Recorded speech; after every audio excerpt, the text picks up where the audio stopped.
السلام علیکم ګرانو کتونکو څنګه چې تاسو لیدی شئ زما سره په څنګ کې موجود اظهار دوی به خپل تعارف پخپله کوي خو په دې لږ وخت کې چې دوی کوم په دې سوشل میډیا باندې د شاعرۍ په دغه باندې کوم ځان له ځای پیدا کړو نو یقینا چې په ینګ عمر کې او په دې کم عمر کې چې کوم دی دا کارنامه لکه زه دې ته کارنامه په دې وایم چې داسې وړه عمر کې لکه شاعري کول دا ډېر ګران کار دی یاره شاعر یو شعر نه دی یو کړی سړی نشي لیکلی دا ډېر ګران کار دی نو لکه دو په دې کم عمر کې چې کوم دی نو د شاعرۍ په دغه باندې ځان له ځای هم پیدا کړی دی تاسو به په سوشل میډیا دې کتلي او بل دا چې لکه دوی چې کوم شاعري کوي نو یقینا چې هغه شعرونه تاسو واورئ دوی نه به اوس اورو انشاءالله دوی به خپل تعارف هم تاسو ته په خپله خولې نه هم کوي او شاعري به درته هم کوي نو چې تاسو یې واورئ نو بیا به په کمنټ کې ستاسو رایې زه ضرور ګورم انشاءالله خپل رایې به چې دی په کمنټس کې ضرور راکوئ که ستاسو د دوی شعرونه خوښ شول نو ضرور به شیر کوئ او پیج به سره انشاءالله فالو کوئ نو ډېر ټیم منالم راځو اظهار طرف ته چې د تاڼې یم ساده یم جانانه خو په مینه کې کره یم جانانه تو رقیب چې مې د مرګ فیصله وکړه زه یوازې ګورې نه یم جانانه او دغه یو نظم دی چې نو دا څه کېږي دا څه دي نو دا څه کېږي دا څه دي دا د څه په نوم ازاد شو دا په څه باندې برباد شو د بندیانو بندگی د مړه داسې زندگی ده لکه جوړ ټټو ګاډی کې څوک مو یو پله راکاږي څوک مو بل پله راکاږي خو تر اوسه پورې مونږ چاته دا ویلی نه دي چې دا ولې دا په څه شي سریام به چې قتلیږي ګام په ګام به چې قتلیږي د پښتو به چې قتلیږي د اسلام به چې قتلیږي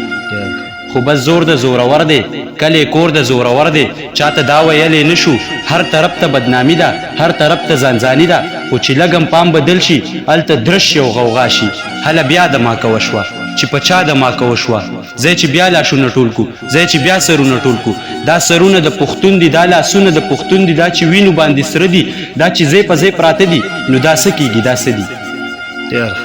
د ړندې سترګې د لاندې دا په مونږ چې څه تېرېږي دی نه یو الله خبر دی که د یو نه خبر شي نو دا زړه به دې پرهر شي زما زوی مې پوره کړه بس زما سره نوکر شو ما کوداله ورله ورکړه ما وې زه راځه بچیه اوس د جوار بوټي ته کښېنه زما زوی مې پوره کړه بس زما سره نوکر شو ما کوداله ورله ورکړه ما وې زه راځه بچیه اوس د جوار بوټي ته کښېنه د خانجي لرې وراره و پاتم کې ما ته وکړه خانجي زر وزیر ته وایي دا سړی چرته کلر که چرته څه کې ورټیل کا چې سپایي شي یا افسر شي خو چې چرته کې نوکر شي نو بیا دې انجام ته ګوره لابته به تیره نه وي چې هغه سړی به دلته په پاټک باندې ولاړ وي د کالج استاذ ته وایي شیخه لري شیخه لري شیخه کاټ دې راته ښایه دا ته چرته کې روانې نو استاذ غریب ته ګوره زړه کې غلی غلی وایي تور نه الت شه او پتا شه دا په څه ځای کې نوکرې دا په څه ځای کې افسرې کې ما ته څه ګناه ده دې کې تا ته څه ګناه ده حکومت ته څه ګناه ده عدالت ته څه ګناه ده خو بس دغه څو سړي دي چې د چا دپاره ښه دي او د چا دپاره نه دي نو دا څه کېږي دا څه دي نو دا څه کېږي دا څه دي نوې غزل دی چې ستا د مخ نه رنګ وځي کلي نه ملنګ وځي ستا د مخ نه رنګ وځي او کلي نه ملنګ وځي جنګ به هله ګټې چې تورې نه دې شړنګ وځي او ټوله شپه نشې کوي بوی تې د لونګ وځي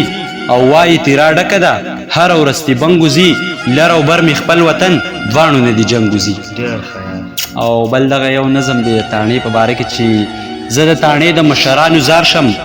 زه د تاڼې د کشرانو زار شم تاڼه په نوم صرف تاڼه خو نه ده او دا د نشو یو اډه خو نه ده دلته د علم خزانه پرته ده دلته نومونه د ښاغلو پراته د تاڼې خلکه د تاڼې نوم چوت کوي د خپلې ښکلې علاقې نوم چوت کوي زمونږ تاڼه د ملکڼ سره ده او د سوات نږدې ده لډن سره ده دلته سګرټ کیل کې قلم را واخلی د سپور زګي نه یو قدم را واخلی ولې چې دلته کې رڼا پکار ده زمونږ تاڼې له خو ښکلا پکار ده ډېر زبردست ماشاءالله یو څو شعر دي چې اوس مې تنګوي باران هغه د سپرلي باران مزه ته خو وګوره څومره خوند کوي باران او ته چې ورسره راځې بیا خو دې راځي باران ډېر ښه دغه څو شعرونه تاسو ته ډالۍ وي چې ستا په یاد کې مې غوڅ کړی په چاړه لاس چغې ووهم که کېږدمه په خوله لاس د ناکامې مینې زوره داسې یم چې ودرېدی نشم اږدم په دیواله لاس